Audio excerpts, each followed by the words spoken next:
Printers might be one of the only products that seem to punish you for owning them. You buy an HP printer for surprisingly little money.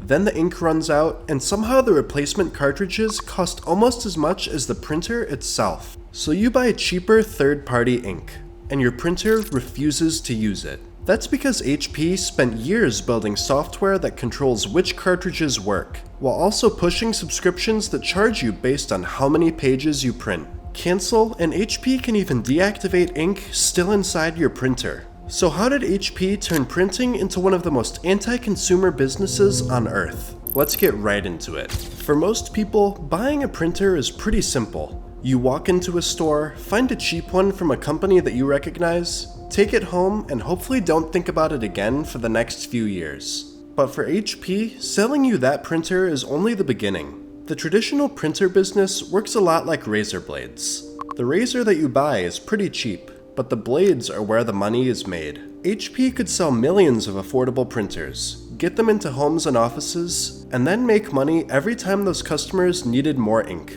HP has never said that every cheap printer is literally sold at a loss, but former CEO Enrique Lores has openly explained that HP could lose money on a printer up front and make the money back later through supplies, which means a customer buying an HP printer is essentially an investment. HP spends money getting the printer into your house and then hopes you spend years buying HP ink for it. For a long time, this was a great business. Printer hardware could be extremely competitive, but once someone already owned an HP printer, no one replaced the entire machine just because the ink was expensive and inconvenient.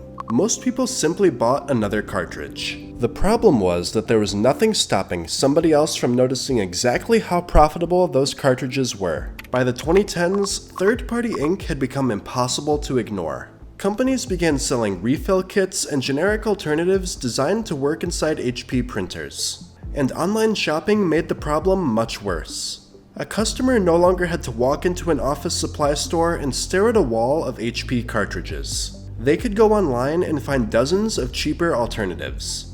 And from HP's perspective, this was an awful form of competition. A company selling generic ink didn't have to design, manufacture, or advertise a printer. Another company could show up after the sale and take the most valuable part of the customer relationship. HP repeatedly warned investors about this problem, describing refill and remanufactured cartridges as lower-priced competition for its supplies business. So HP fought back. At first, HP filed patents and included authentication chips inside of cartridges. But eventually, this war moved inside the printer itself. In 2016, owners of several HP OfficeJet printers began noticing something strange. Third-party cartridges that had previously worked suddenly didn't. Their printers had received a firmware update containing a system HP called Dynamic Security. And once the system activated, certain cartridges without HP chips were rejected. Nothing was physically wrong with the printer or the ink. The software had simply decided that the cartridges were no longer acceptable. This changed the economics of the printer business completely.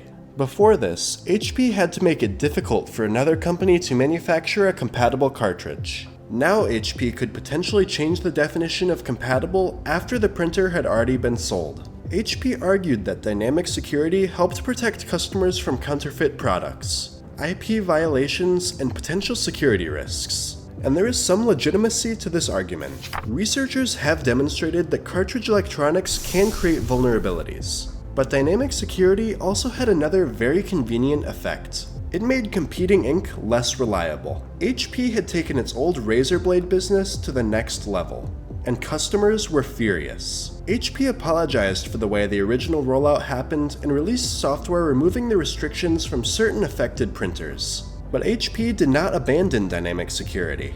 Instead, the company kept developing the idea, because blocking competing cartridges was only one way to protect the supplies business. There was an even better option. HP could remove the cartridge purchase altogether. The smartest part of HP's strategy wasn't dynamic security. It was instant ink. Instant ink changed what HP was actually selling. Normally, buying ink is just a transaction. Your cartridge gets empty and you buy another one. Then HP has to wait until you need ink again before they make any more money from you. Instant Ink turned that system into a subscription. Instead of paying for cartridges, Customers choose a monthly plan based on how many pages they print. HP can monitor the printer remotely. When it thinks you're running low on ink, another cartridge arrives in the mail. On the surface, it solved a real problem. Running out of ink and buying cartridges is annoying, and depending on what you print, instant ink could save you money. But economically, the system was great for HP. If you barely print anything for a month, you may still be paying for the subscription. More importantly, HP now owns the entire relationship. The company knows roughly how much you print, and they control when ink gets shipped. And buying a random cheap cartridge from Amazon is now impossible. By 2021, HP said that Instant Ink had more than 10 million subscribers and was generating roughly $500 million in annual revenue. But there's one part of Instant Ink that shows just how frustrating HP is for consumers. The cartridges that HP sends you are tied to the subscription. So imagine that you subscribe to Instant Ink for a while. HP sends you a cartridge and you put it in the printer. A few months later, you decide you're not printing enough to justify the subscription, so you cancel. There can still be ink physically sitting inside that cartridge, but after the subscription ends, HP says the cartridge can be remotely disabled. To keep printing, you need to replace it with a normal cartridge. It's like you never even bought the subscription ink at all. Once the service ends, so does your ability to use the subscription cartridge. The printer also needs to communicate with HP. Instant Ink uses that connection to track pages and cartridge status, and an extended loss of communication can eventually interfere with printing through its service. HP printers were transforming from a normal appliance to a gigantic money pit. Then HP took the idea one step further. In 2021, they introduced HP Plus. HP Plus came with some legitimate benefits. Customers could get extra warranty coverage, additional software features, and free months of Instant Ink. But there was a catch. Activating HP Plus required an HP account. The printer needed an internet connection. And most importantly, HP said the printer would need original HP supplies for its lifetime. Once HP Plus was activated, you couldn't change your mind. This was probably the purest version of HP's business strategy. Originally, HP sold you a cheap printer and hoped you would continue to buy the expensive ink. With dynamic security, the printer could actively reject some third-party cartridges. With Instant Ink, HP could turn printing into recurring revenue. And with HP Plus, the restrictions became part of the printer itself. The razor and blade model had evolved to become software. But there was a problem. Customers were starting to notice. Imagine buying a coffee machine and discovering that a software update could decide which coffee pods were acceptable. Or buying a car that requires tires from one company for the rest of the vehicle's life. Technically, HP was offering customer benefits in exchange for these restrictions. But printers had traditionally felt like products that people owned. Now HP was treating them more like access points to an ecosystem. And the difference between those two ideas was about to become very expensive. The backlash to HP's strategy didn't stay on Reddit threads or one-star Google reviews. It ended up in courtrooms. After the original dynamic security controversy, HP faced a major class action lawsuit in the United States. That case eventually produced a $1.5 million settlement and prevented HP from restoring dynamic security on the specific printer models covered by the settlement. But importantly, it didn't ban dynamic security entirely. HP could continue using similar tech elsewhere. And they did.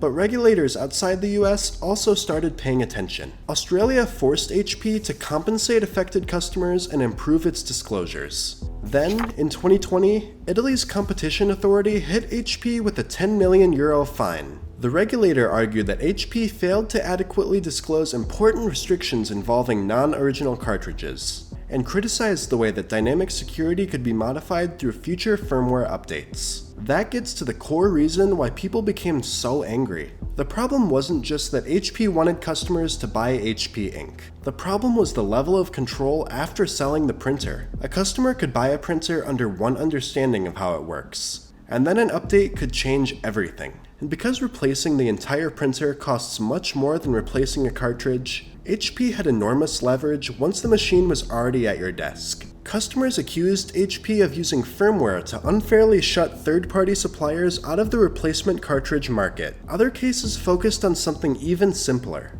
What exactly did the printer tell customers when their cartridge stopped working? Some older lawsuits alleged that printers displayed messages saying that cartridges were damaged or missing when the actual problem was that HP's firmware had rejected them.